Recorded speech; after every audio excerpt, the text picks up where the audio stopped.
Election के बाद ये स्थिति परिस्थिति बिल्कुल बदल गई है कि आज की डेट में सहयोगी दल अपने डिमांड को प्रमुखता से रख रही है। बिल्कुल। और कई सारे मुद्दे पे आप देखिएगा कि सरकार को इन्हीं के जो सहयोगी दल है घेरते हुए नजर आ रहे हैं। जैसे नीतीश कुमार की बात कर लीजिए, वक्फ बोर्ड के मुद्दे पे सरकार को पूरी तरह से घेरते हुए नजर आ रहे हैं। लेकिन तो एक हमारे को लगता है कि एक ये भी बीजेपी के लिए एक तरीका हो सकता है कि चिराग पासवान थोड़ा सा मुखर हुए, थोड़ा सा हर मुद्दे पे बोलने की कोशिश करें, ताकि वहां के दलित वोटों को पोलराइज किया जा सके और पोलराइज करके बीजेपी उसका फायदा उठाया जा सके। क्योंकि राजनीति में जो राजनीतिकार जो प्लानिंग करते हैं वो एक दिन दो दिन की प्लानिंग नहीं होती है, वो आम जनता से परे होती है।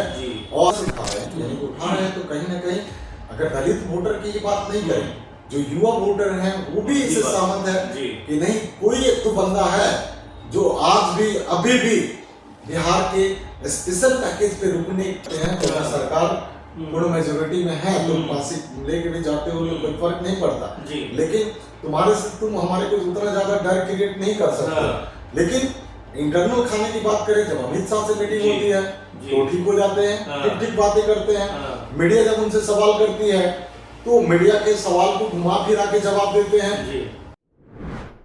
नमस्कार, आप देख रहे हैं पॉलिटिकल बाइट। एक बार फिर से हम आपके सामने हाजिर हैं एक और अहम मुद्दा लेकर। दरअसल बीजेपी के अंदर अब तक देखा गया है जो उनके सहयोगी दल हैं वो उनके साथ खड़े हुए नजर आते हैं किसी भी स्थिति में, किसी परिस्थिति में। लेकिन देखिए, यही कहा जाता है कि वक्त का तकाजा होता है कि जब आप ताकतवर होते हैं तमाम सारे लोग आपके साथ होते हैं, लेकिन जैसे आप कमजोर होते हैं तमाम जो आपके आसपास के लोग होते हैं कहीं ना कहीं आपके ऊपर रोक दिखाना शुरू कर देते हैं। दरअसल बिहार की हम बात करें तो वहां पर जो एनडीए कुनबे के जो दल हैं इनमें सबसे प्रमुख अगर कोई है तो जेडीयू है, उसके बाद चिराग पासवान का नंबर आता है। लेकिन चिराग पासवान जिस तरह का रुख इस समय दिखा रहे हैं वो बीजेपी के लिए कहने कहीं परेशानियों का सबब बना हुआ है। इस अहम मुद्दे पे बात करने के लिए हमारे साथ संतोष जी जुड़े हुए हैं। संतोष जी, स्वागत है आपका। संतोष जी, चिराग पासवान को लेकर अगर मैं सवाल करूं, क्योंकि आप राजनीति को बहुत अच्छे समझते हैं, बिहार की तमाम चीजों पर गहन अपनी सोच रखते हैं, चिराग पासवान का रुख किस वजह से बदलता हुआ नजर आ रहा है? उनको केंद्रीय मंत्री बनाया गया है, 5 सीटें उनको दी गई, 5 पे जीत दर्ज करते हैं। आखिर ऐसी क्या उनके सामने मजबूरी है या कोई बहुत बड़ी महत्वाकांक्षा है जिसकी वजह से उनके सुर जो है वो बदलते हुए नजर आ रहे हैं? देखिए, जिस मुद्दे को लेकर रामविलास पासवान यानी कि जिस दलित समुदाय को लेकर राजनीति में कदम रखते हैं और दलितों को लेकर अपनी राजनीति करते हैं, और रामविलास पासवान कई बार सांसद रहते हैं और कई बार समझिए कि एक गेम चेंजर के रूप में भी उन्हें देखा गया है। और आज जो चिराग पासवान है बीजेपी का एक समझिए कि मोदी का हनुमान कहे जाने वाले चिराग पासवान की जो सुर बदले हुए नजर आ रहे हैं। कहीं ना कहीं चिराग पासवान को ऐसा लगने लगा है कि बीजेपी के साथ हम रहकर अपने दलित भाइयों को कहीं ना कहीं वो हक दिलाने में कहीं ना कहीं हम पिछड़ रहे हैं। और आप देखे होंगे कि जब सुप्रीम कोर्ट का जजमेंट आया और जजमेंट में ये बोला गया कि अब ST/SC को भी एक क्रीमी लेयर के दायरे में लाया जाएगा, और क्रीमी लेयर के दायरे में लाने की बात जब हुई उसके बाद चिराग पासवान का रुख आपको देखने को मिला होगा कि अपने ही सरकार पे यानी अपने ही एनडीए सरकार के ऊपर उन्होंने कई सवाल खड़े किए, और यहाँ तक कि जो एक बंद का आह्वान किया गया था उसका भी उन्होंने खुलकर सपोर्ट किया गया। यानी कि चिराग पासवान को ऐसा लग रहा है कि कहीं ना कहीं हम दलितों के नेता के तौर पे अगर उभर कर आ रहे हैं तो दलितों की नुमाइंदगी कौन करेगा, दलितों का अगर कोई बात है तो कौन रखेगा। और शायद यही वजह है कि चिराग पासवान को ऐसा लग रहा है कि जिस सरकार में हम बैठे हुए हैं, जिस सरकार के साथ हम चल रहे हैं, वो सरकार हमारे ही कुनबे के लोगों के साथ ज्यादती कर रही है। अगर सरकार चाहे तो इसको एक विधेयक लाकर और इस फैसले को रोक सकती है, और एक क्रीमी लेयर का जो सिस्टम है इसको रोका जा सकता है। लेकिन कहीं ना कहीं बीजेपी इस मूड में नहीं है कि जो सुप्रीम कोर्ट का फैसला है उसके ऊपर विधेयक लाया जाए और इस इसे रोका था। और बार बार अगर चिराग पासवान की बात करें तो बार बार कहीं ना कहीं चिराग पासवान इंटरनल तरीके से पार्टी को समझाने की कोशिश कर रहे हैं कि यार अगर हम अपना वर्चस्व बनाना चाहते हैं और बिहार में सच में अगर दलितों को हम साधना चाहते हैं, दलितों को अपने साथ में रखना चाहते हैं, तो ये मुद्दा तो बनता है कि मुझे ये मुद्दा उठाना पड़ेगा। अगर ये मुद्दा हम नहीं उठाते हैं तो दलित हमारे को अपना नेता नहीं मानेंगे, और जब दलित हमारे को अपना नेता नहीं मानेंगे तो हमारे पार्टी का अस्तित्व तो दलितों से है।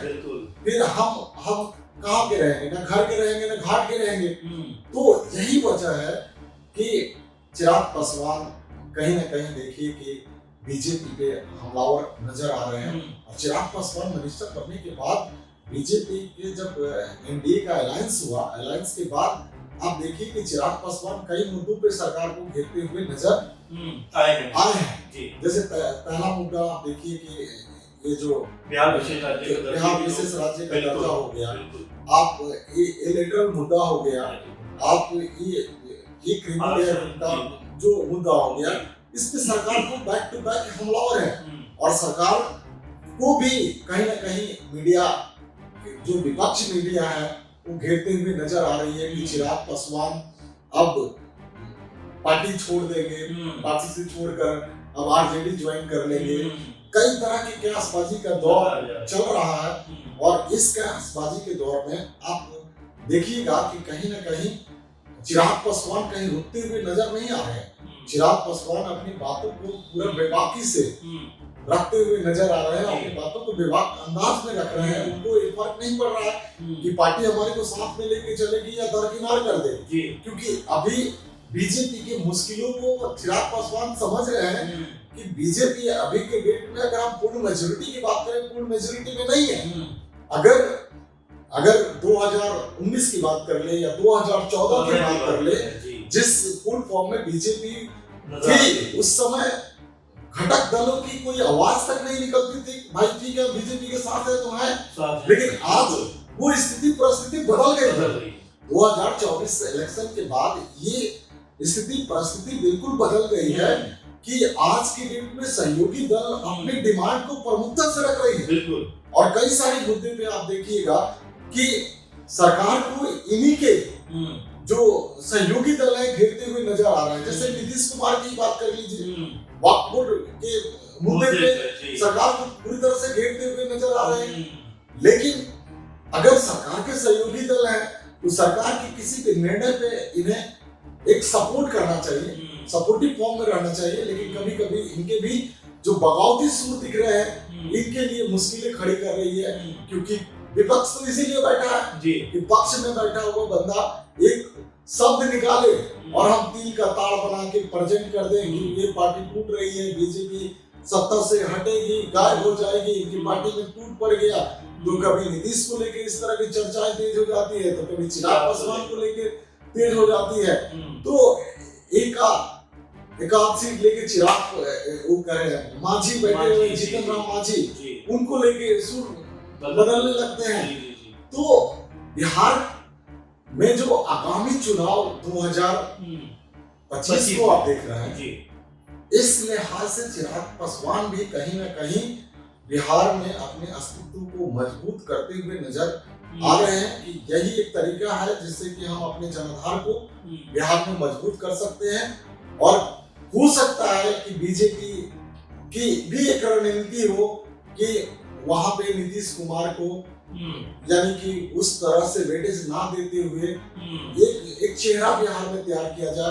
क्योंकि नीतीश कुमार तो आप देखे होइएगा कि पलटू बाबू के नाम से जाने जाते हैं, और बिहार में कब वो पलट सकते हैं इसका अंदाजा कोई नहीं लगा सकता। और उन्हें बार बार ये स्टेटमेंट देना पड़ रहा है।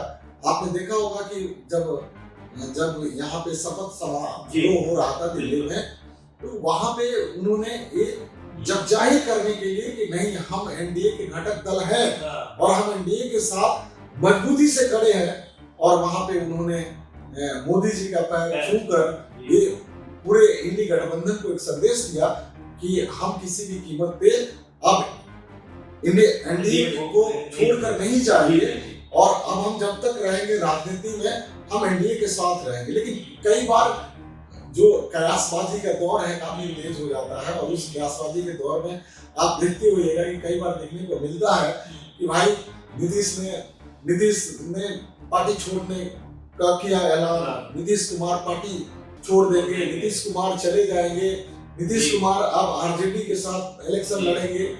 तो जो नीतीश कुमार का इतिहास रहा है उस इतिहास को लेकर आप ये कभी भी ये नहीं कह सकते हैं कि नीतीश कुमार पार्टी नहीं मारेंगे। जैसे कि आप जेपी नड्डा के जो संबोधन था उसमें, हाँ, तो वहां पे भी उन्होंने मंच से बोला कि मैं अब तीसरी बार नहीं आरजेडी में नहीं जाऊंगा। लेकिन यही देखिए जब बीजेपी ने जब वो तोड़ने की कोशिश की, कि पार्टी को तोड़ने की कोशिश किया था, जिसमें कि इनकी ही पार्टी के कई नेता ललन सिंह, हाँ, जैसे ललन सिंह को लेके जब एक आवाम आने लगी कि ललन सिंह पार्टी को तोड़ना चाहते हैं, ललन सिंह पार्टी को तोड़ देंगे, तो रातों रात भागकर नीतीश कुमार चले गए लालू यादव से मिलने। और लालू यादव से मिलते हैं और मिलने के बाद ललन सिंह को अध्यक्ष पद से हटाया जाता है और हटा के खुद अध्यक्ष बन जाते हैं। और उसके बाद फिर ये डिसीजन लेते हैं कि हम अब आरजेडी के साथ सरकार चलाएंगे। और आरजेडी के साथ सरकार चलाने में वो वहां पे कहते भी है कि अब मर जाएंगे लेकिन अब वापस बीजेपी में नहीं जाएंगे। तो नीतीश कुमार के बारे में ये कोई नई बात नहीं है कि कब वो करवट बदल दें। तो एक हमारे को लगता है कि एक ये भी बीजेपी के लिए एक तरीका हो सकता है कि चिराग पासवान थोड़ा सा मुखर हुए, थोड़ा सा हर मुद्दे पे बोलने की कोशिश करें, ताकि वहां के दलित वोटों को पोलराइज किया जा सके और पोलराइज करके बीजेपी उसका फायदा उठाया जा सके। क्योंकि राजनीति में जो राजनीतिकार जो प्लानिंग करते हैं वो एक दिन दो दिन की प्लानिंग नहीं होती है, वो आम जनता से परे होती है और उसकी सुगबुगाहट काफी लंबे समय से दिखाई देना शुरू हो जाती है। और उस सुगबुगाहट को कुछ समझदार या सूझबूझ वाले लोग उसकी मायने और कयासबाजी लगाते हैं। तो हो सकता है कि जो हम चिराग पासवान को देख रहे हैं और हल्के में आंक रहे हैं, हो सकता है कि ये बीजेपी का एक प्रोजेक्शन हो कि नहीं अभी चलाओ, तुम्हारे जाने आने से कोई फर्क नहीं पड़ता है, तुम्हारे को अगर दरकिनार भी करते हैं तो सरकार पूर्ण मेजोरिटी में है तो फांसी लेके भी जाते हो तो कोई फर्क नहीं पड़ता। लेकिन तुम्हारे से तुम हमारे को उतना ज्यादा डर क्रिएट नहीं कर सकते। लेकिन इंटरनल खाने की बात करें, जब अमित शाह से मीटिंग होती है तो ठीक हो जाते हैं, ठीक बातें करते हैं। मीडिया जब उनसे सवाल करती है तो मीडिया के सवाल को घुमा फिरा के जवाब देते हैं।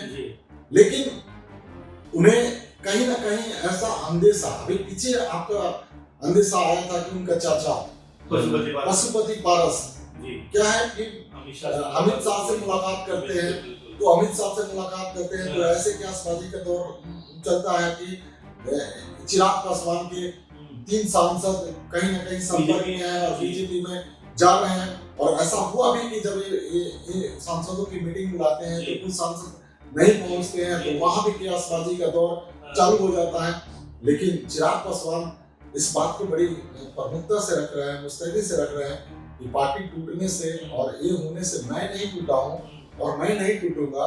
तो एक समझिए कि बीजेपी के लिए कड़ा संदेश है और बीजेपी को भी कहीं ना कहीं उनको तवज्जो देना पड़ेगा और लेकर चलना पड़ेगा। अगर बिहार में बीजेपी अपनी मजबूत स्टैंड पे खड़ा होना चाहती है तो वहां पे ये 2-3 चेहरे हैं जिन्हें तवज्जो देकर लेकर चलना पड़ेगा, जिसमें कि आपको चिराग पासवान को देख रहे हैं, मांझी भी हैं, उनको भी कम नहीं आ सकते हैं, नीतीश कुमार हैं। और आपको देखने को मिल रहा होगा कि नीतीश कुमार की कहीं ना कहीं कुछ ना कुछ मजबूरी है, जिसके वजह से हर जगह पे नीतीश कुमार कॉम्प्रोमाइज करते हुए नजर आ रहे हैं। क्योंकि उनके लिए सबसे अहम कुर्सी है वो है मुख्यमंत्री का, और वो मुख्यमंत्री के कुर्सी के लिए कहीं ना कहीं समझौता करते हुए नजर आ रहे हैं। लेकिन चिराग पासवान बिहार के मुख्यमंत्री की कुर्सी के लालच में नहीं, वो प्रमुखता से इसलिए बात कर रहे हैं कि आज हमारी सपोर्ट से दिल्ली की गद्दी है, तो ये तो बहुत अच्छा मौका है कि हम बिहार का विशेष राज्य का दर्जा ले लें। और बिहार को विशेष राज्य का दर्जा लेंगे तो सेंट्रल की तरफ से अलग अलग पैकेज मिलेंगे, वहां पे इंडस्ट्री डेवलप होगा, चीजें डेवलप होगा। लेकिन बीजेपी इस फेवर में नहीं है कि बिहार को स्पेशल राज्य का दर्जा दिया जाए, स्पेशल पैकेज पे इनको निपटाने की कोशिश की जाए। लेकिन सच में अगर देखिए तो इस बार प्राकृतिक ने बिहार के लिए एक बहुत बड़ा अपॉर्चुनिटी दिया था, चांस दिया था। और इस बार अगर नीतीश बाबू की गर्दन कहीं ना कहीं अगर फंसी नहीं होती तो नीतीश बाबू भी विशेष राज्य के दर्जा से कहीं ना कहीं कॉम्प्रोमाइज करने के मूड में नहीं होते। लेकिन चिराग पासवान इस बात को प्रमुखता से उठा रहे हैं, यदि उठा रहे हैं तो कहीं ना कहीं अगर दलित वोटर की ये बात नहीं करें, जो युवा वोटर हैं वो भी इससे सहमत है कि नहीं, कोई एक तो बंदा है जो आज भी अभी भी बिहार के स्पेशल पैकेज पे रुकने का नाम नहीं ले रहा है, कहीं ना कहीं वो बातें प्रमुखता से रख रहा है कि बिहार को स्पेशल राज्य का दर्जा दिया जाए और दर्जा मिलना चाहिए। और सच में ये जो बातें उठ कर आ रही है ये अच्छी पहल है। और इस पहल पे आपने देखा होगा कि प्रशांत किशोर ने भी कहीं ना कहीं चिराग पासवान को अप्रिशिएट किया है। कोई बंदा तो है जो बिहार के स्पेशल राज्य के दर्जा के लिए प्रमुखता से अपनी बातें रख रहा है। जैसे कि मांझी ने बोल दिया था कि बिहार स्पेशल राज्य के दर्जे की श्रेणी में नहीं आता है, इसलिए नहीं मिलेगा। लेकिन हमें लगता है कि सारे नेताओं को मिलजुल कर बिहार को अगर स्पेशल राज्य का दर्जा मिल सकता है तो उस पर बात करनी चाहिए। क्योंकि अभी भी बिहार अगर देखिएगा तो कई मामलों में बीमारू राज्य है, पिछड़ा राज्य है और वहाँ पे कई तरह की आपदाएं, जैसे कि अगर विशेष राज्य के दर्जा की बात करते हैं तो भौगोलिक क्षेत्र के हिसाब से वो डिसाइड किया जाता है। लेकिन अगर भौगोलिक क्षेत्र की बात करें, चीजों की बात करें तो आधा बिहार तो बाढ़ में डूब जाता है, बाढ़ ग्रसित क्षेत्र में आ जाता है।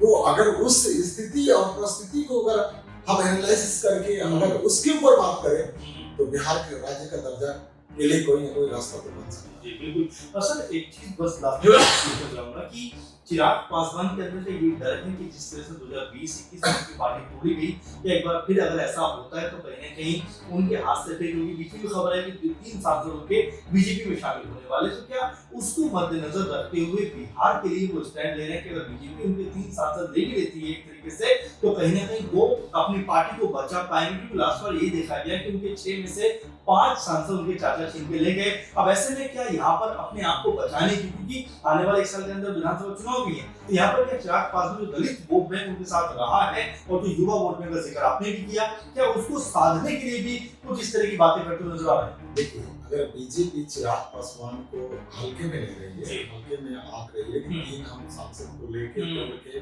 और पशुपति पारस के हवाले कर देंगे, तो उसमें बीजेपी को कहीं ना कहीं नुकसान है और बीजेपी को इसका खामियाजा उठाना पड़ेगा। क्योंकि चिराग पासवान को देखिएगा कि आरजेडी के खिलाफ उतनी ज्यादा कभी भी परखर होकर नहीं बोलते हैं। वो जब भी बात करते हैं गोल मटोल बातें करते हैं, चीजें करते हैं, लेकिन कहीं ना कहीं एक सॉफ्ट कॉर्नर बना कर रखे हैं कि कभी ना कभी अगर बीजेपी इस तरह का दांव खेलती है तो हमारे लिए आरजेडी का दरवाजा खुला रहेगा। और दरवाजा अगर आरजेडी का नहीं खुलता है तो यहाँ पे प्रशांत किशोर खुले तरह से आह्वान दे रहे हैं कि भाई आ जाओ, हम तुम्हारे साथ हैं, हम मिलकर साथ लड़ेंगे, मिलकर सरकार बनाएंगे, मिलकर ऐसी बातें करेंगे। तो कई तरह की बातें आ रही है। और अगर बीजेपी अगर चिराग पासवान के अगर 3 सांसदों को तोड़ भी देती है तो चिराग पासवान ये मान चुके हैं कि अभी भी हमें जमीनी लेवल पे अपने संगठन को इतना मजबूत करना है कि हम संगठन को मजबूत करके फिर से सीटें हासिल कर सकते हैं। और वो आज की नहीं सोच रहे हैं, वो दूरदर्शी कल को देख रहे हैं, कल को सोच रहे हैं कि कल के डेट में अगर हमें बिहार में अगर एक परखर राजनीति करनी है और एक खुलकर राजनीति करनी है तो दलितों को अपने साथ लेकर चलना पड़ेगा। और दलितों को अगर हम अपने साथ लेके चल रहे हैं तो क्या है कि हम कहीं ना कहीं मायावती की तरह बिहार में एक बड़ा खेल कर सकते हैं। क्योंकि अगर बात करें बिहार में भी अगर ST/SC की बात करें तो 20-21% ये दलितों का वोट परसेंटेज वहाँ पे है। और अगर वहाँ पे अगड़ों को साथ देते हैं, जैसे कि मायावती को देखा होगा कि हाथी शंख बजाएगा और इस तरह का कुछ जुमलाबाजी था, और उस जुमलेबाजी से उन्होंने क्या किया, वो पूरा सत्ता को हासिल किया था। तो इस समय चिराग पासवान भी अगर अपने दलित वोटों को अपने साथ बांध कर लेकर चलते हैं तो फिर से ओबीसी का और अगड़ों का वोट वो बैंक साथ सकते हैं और उसको लेकर अपनी एक अच्छी बिहार में गवर्नेंस दे सकते हैं। और फ्यूचर युवा अगर सीएम की बात करें तो बिहार में अगर तेजस्वी के बाद देखें तो कहीं ना कहीं एक चेहरा आपको उभरता हुआ चिराग पासवान नजर आ रहा है। और राजनीति का पूरा गणित और कब कहाँ बैठ जाए, कौन कितना सीटें लेके कौन करवट ले ले और सरकार बनाने की होड़ है, तो हम अपने पार्टियां क्या करती है, अपनी विपक्षी पार्टी को डोमिनेट करने के लिए कोई भी बंदा किसी भी बंदे को क्या दे देता है, अपना समर्थन दे देता है कि चलो हम नहीं, विपक्ष में बैठने की जरूरत नहीं, हम तुम्हारे साथ मिलकर सरकार बना लेते हैं, तुम ही सीएम बन जाओ, हम बैठते हैं। जैसे दिल्ली में भी आपने देखा था कि जो आम आदमी पार्टी कांग्रेस के खिलाफत और कांग्रेस को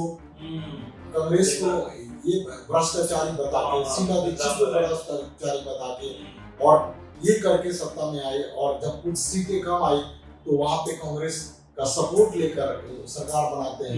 तो उस तरह से राजनीति में कहीं भी कुछ भी पॉसिबल है और कुछ भी किया जा सकता है। राजनीति में कभी भी इस परसेप्शन को लेके आप मत चलिए कि नहीं ये पॉसिबल नहीं है, हो नहीं सकता। राजनीति में कुछ भी हो सकता है, कहीं से भी कुछ पलटा जा सकता है, बदला जा सकता है। तो इस तरह की बातें तो आम बात है राजनीति में। और अगर चिराग पासवान बीजेपी से नाराज है तो उनकी नाराजगी साफ दिख रही है, और बीजेपी को कहीं ना कहीं एक सॉफ्ट कॉर्नर चिराग के प्रति अपनाना होगा। क्योंकि अगर चिराग पासवान अगर 2025 के चुनाव से पहले अगर आरजेडी का दामन थामते हैं तो बीजेपी और जेडीयू के लिए एक मुश्किल खड़ा हो सकता है। क्योंकि दलित वोट और अगर हम बात करें कि मुस्लिम और यादव वोट और कुछ अगड़ों का वोट सोशल इंजीनियरिंग को बेहतर बनाने में कामयाब हो जाएगा, और फिर वहाँ पे इनके लिए मुश्किलें खड़ी हो सकती हैं। बिल्कुल, बहुत धन्यवाद संतोष जी, बहुत सारे अहम चीजों के ऊपर नजर डाली। साथ में ये भी कहा कि राजनीति में कोई किसी का दोस्त या दुश्मन नहीं होता, वक्त की नजाकत को देखते हुए फैसले किए जा सकते हैं। लेकिन अहम सवाल जो छोड़ रहे हैं कि तेजस्वी के बाद अगर बिहार में कोई सीएम बनने का बड़ा दावेदार हो सकता है तो वो चिराग पासवान हो सकते हैं। इसको लेकर आपकी क्या राय है ये जरूर हमें बताइए, और साथ में हमारे प्रोग्राम को लाइक शेयर भी करिए ताकि हम ऐसे मुद्दों को आपके सामने लेकर आते रहे जो हमेशा जागरूकता के लिहाज से होते हैं। हमेशा कहीं ना कहीं